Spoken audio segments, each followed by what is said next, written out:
شوط أول مثير يا جماعة الخير بين المنتخبين الشقيقين، المنتخب المغربي والمنتخب جزر القمر. طبعا الأمطار غزيرة جدا، سبحان الله يعني. خير على البلاد العربية. طبعا يا جماعة الخير، يلي ما بيعرف جزر القمر الصراحة يعني فاجئني.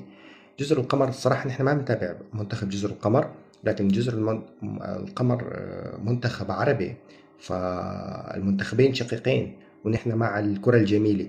طبعا المنتخب المغربي تحت الضغط، لأنه هو المطالب بالبطولة، ومطالب بتحقيق اللقب. الأمطار أثرت على مجريات اللعب، ولكن جزر القمر منتخب منضبط جدا، يعني كرة متطورة جدا. وحتى في جزر القمر يعني البطولة صعبة جدا بسبب كل اللعيبة اللي بتشارك بالمنتخبات الأفريقية كلها تلعب في أوروبا. فبالتوفيق لجميع المنتخبات.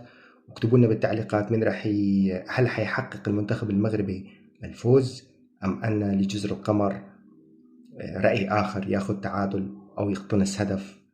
ف... لأنه هلأ أمطار واللعب مختلف بالأمطار. فبالتوفيق لكل المنتخبين.